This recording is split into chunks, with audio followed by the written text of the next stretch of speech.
Hey guys, what's up? Zyflin here, and today we're going to be answering the question, is Warframe worth playing or getting into in 2021? Now I want to go on record and tell you guys straight away, if you've never played Warframe before, or if you're a new player who just really didn't feel like playing it whenever you first started playing, the game is definitely worth playing. There is many years worth of content just sitting waiting for you to play and explore it. It is literally a massive sandbox of different warframes and weapons waiting for you to just farm up and enjoy at your leisure. The game can be played extremely casually, and that is basically what I'm going to be talking about for the majority of this video. For returning players, getting back in the Warframe, it is going to depend on when you sort of quit playing the game or stop playing the game, depending on how you phrase it.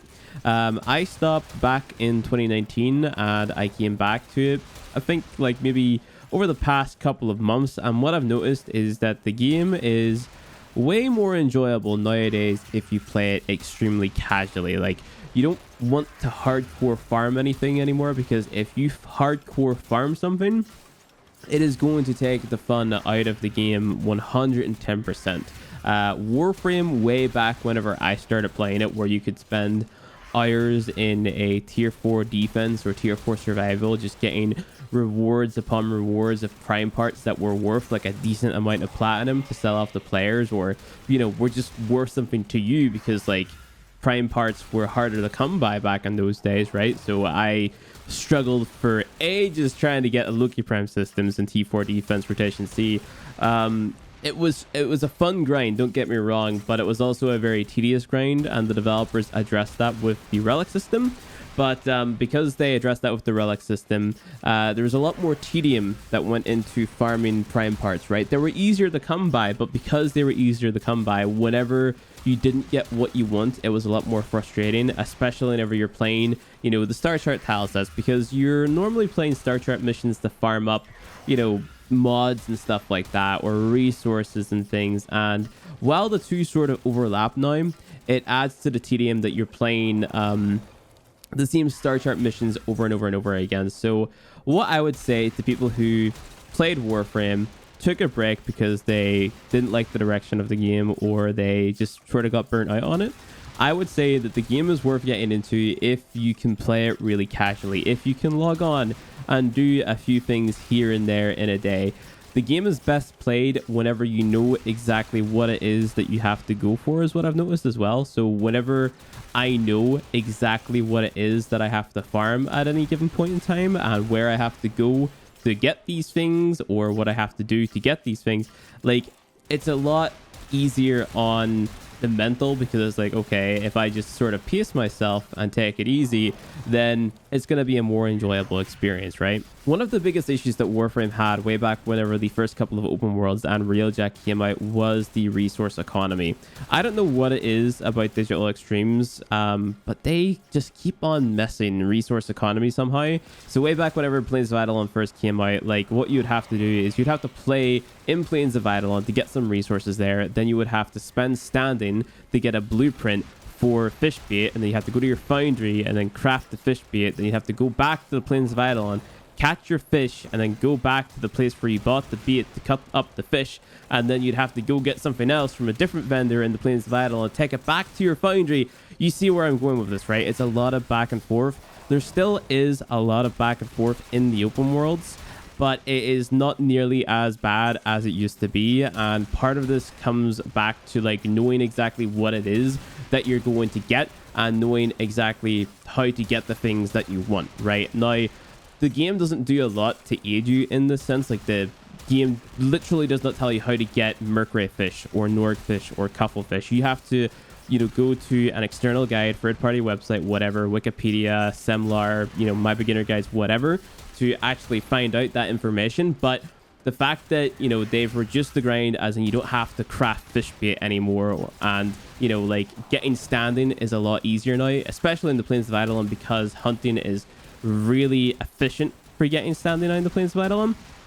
It's a lot easier to obtain the things which seemed unobtainable to a lot of players way back whenever the open worlds first came out. You might be saying to yourself, Flynn, why are you talking so much about open worlds and resource economy? Well, the reason is because if you don't invest into open worlds in Warframe, you're essentially only playing half the game. So much of Warframe's content is locked behind open worlds, and a lot of it, I think, in future is also going to be locked behind Railjack.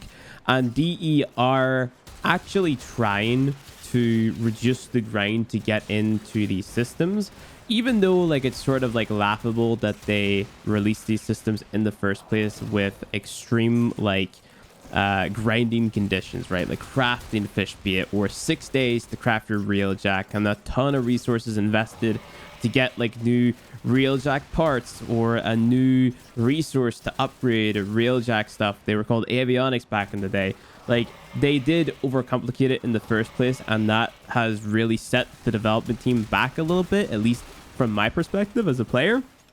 It set them back in the sense that they had to go back and rework these things whenever I know that they could have just done it right the first time and then, you know, been done with it. But for whatever reason, they, you know, rush it out the door as fast as they can, and then they fix it later, which I'm not really a fan of, because it is a bad first impression for like a new type of system, right? I'm pretty sure everyone has pretty much had a bad first impression with Railjack, right? I'm sure there's a few people out there who really enjoyed Railjack whenever it first came out, but those people are few and far between. And it's the same with open worlds, right? A lot of people despised open worlds. A lot of people quit whenever open worlds came out. But then, you know, the flip side of that is a lot of people got into the game whenever open worlds came out. A lot of people got into Railjack whenever it came out, right? So, you know, there's a lot of things in Warframe to draw people in. It's all about streamlining the process to get into these new systems, right? And they're working their way towards a streamlined process, right? A streamlined way of getting into open world content or Railjack content, but they're definitely not there yet. One of the big glaring issues I see with open world content in particular is the fact that hunting is not like consistent across the three open worlds. In the Plains of Eidolon, it's a matter of bringing out your trank rifle, running around, finding a bird, shooting the bird, capturing the bird. Easy. You get standing. Perfect. In Fortuna, you got to go to the business. You got to get an echo lure. You got to find some poop. You got to, you know, follow these footsteps. You got to use the echo lure. And then you got to snipe the guy before he despawns. And then in Heart of Deimos, you can fly around and you can just shoot the animals with your trank rifle, and that's fine. But then whenever you need a rare one, you need to use the echo lure, and then you need to use a different thing on top of that to spawn in a rare version to get the tags that you want. So it's not consistent, right? I would like it if DE went free of the open worlds and they just made hunting consistent, or they made mining consistent, or they made fishing consistent, because it's not consistent between the three. And you can say that that adds to the uniqueness of the open worlds, and I would agree with you to a certain extent. But for example, like mining, right? There are, I think, 2 different types of mining tools on Plains of Eidolon, where in Fortuna we've got one, and the one can do everything. Like, I can do everything across all the open worlds. Why not just sell that one mining tool on all of the open worlds? You know, that type of thing. That way, less players get confused by mining tools, for example. What I'm trying to say is this. From my perspective, and from when I last quit the game to whenever I came back, it seems like DE are making an effort to improve the game in areas where the game needs to be improved, right? So, for example, we're getting crossplay. That is major. You have no idea how much that means for just the health of the game, and possibly the health of the Warframe Twitch directory as well.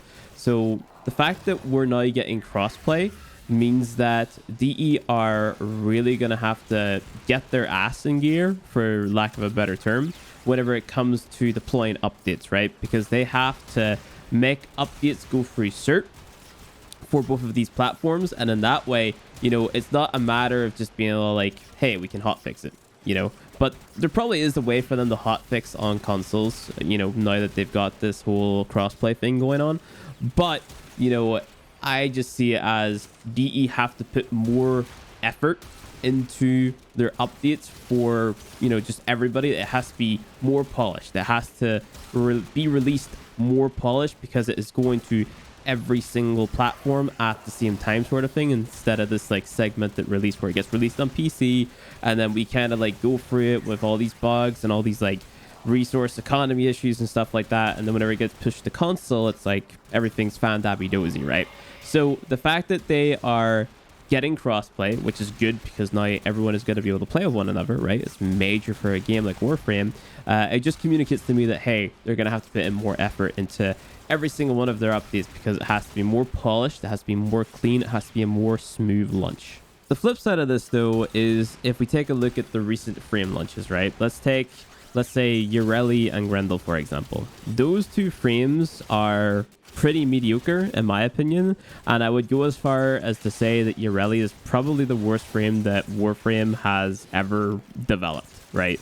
Like, that's why I said that they're making the improvements where it matters, because we already have a massive roster of Warframes. Like, there is pretty much something there for everybody. It's just that the Warframe releases, they just haven't really been, you know, jiving with me recently, right? Like, Sevagoth, even though he is a good frame, like, you can subsume him, you can get his gloom ability, right? And he is very good to play on his own. To me, he just sort of feels like a better Valkyr, right? Or a worse Valkyr, depending on your perspective of it. Ureli is just terrible. Grendel, I don't really enjoy playing. Zaku's got a lot better. Zaku is probably one of my favorite frames right now, but that's because he got some tweaks after he was released. Whenever he was released, I remember not liking him too much because his second ability wasn't really that great. But now his second ability just lasers everything, and his third ability completely strips away armor, so he's really, really, really fun. But, you know, like, the likes of Ureli and the likes of Grendel, sort of disappointed by them, man. Like, well, I say sort of disappointed, really disappointed by them whenever they first came out at the very least, right? Like, they might have gotten better. Grendel, I know he's got some tweaks, but I haven't went back to him and tried him much. But I just don't like the aesthetic of him and his abilities, and it just didn't really work with me. But some people might find it fun, you know, like, admittedly, rolling around as a meatball it's pretty amusing for like half an hour, you know, or shooting bubbles at enemies. It's pretty amusing for like half an hour, but you're playing it in such a bite-sized way that those two frames, right, Ureli and Grendel, if we're staying with that example, they're not really worth investing forma into, right? So that's why I'm saying the game is really fun if you play it really casually, because if you really start to overanalyze the kit of Ureli or her subsume ability, you're just gonna be like, meh, you know? And like, let's say that you don't care about Ureli or Grendel, you don't have to farm them, and that's totally a-okay, because those two frames aren't really necessary for anything. For me, by far, the best addition to Warframe that they've made over the past couple of years has been the kuva lich system. And I know a lot of people out there hate the kuva lich system, that despise it. I've seen a lot of comments on my kuva lich video, on my Sister of Parvos video, that, oh yeah, this grind takes hours and I hate it, blah, blah, blah, blah. Farming a lot of things in Warframe takes hours, right? So farming endo to upgrade your prime mod, that takes hours. You know, farming up maybe, let's say, Equinox, for example, that takes hours. Farming up your real jack, that takes hours. But the thing with kuva liches is they have made something that is so aesthetically pleasing, engaging, cool animations. It's just a really great system. And on top of that, they've actually listened to the feedback of the players who said, hey, this is too long, and they have made the changes to make it a lot shorter, right? Like, it now takes a lot less time to find out the mods for your Parazon, and on top of that, they added in a completely new Parazon mod called Ul, and you could equip that, and that will basically just fill in the blank for you, right? It's an amazing change, and kuva liches are some of the most rewarding content in the game, right? Like, they will steal your stuff if you're a newer player, and you'll be like, I hate that. But then whenever you go for the process of upgrading your Warframe and upgrading your weapon so you can finally kill your kuva lich, and you get all of that back plus more, right? You get your kuva weapon, which, you know, you can invest format into. It has 40 mod capacity without a catalyst, and, you know, you've got a ton of polarities on there. On top of that, kuva weapons are the bomb. They're some of the best weapons in the game. The tenet weapons, not so much. Some of them are really good. Some of them are kind of but the fact that kuva weapons are amazing, and you can also get an ephemera from your liches as well if you're lucky enough, and you have this like interchangeable element system as well, so you can make some crazy combos and crazy builds.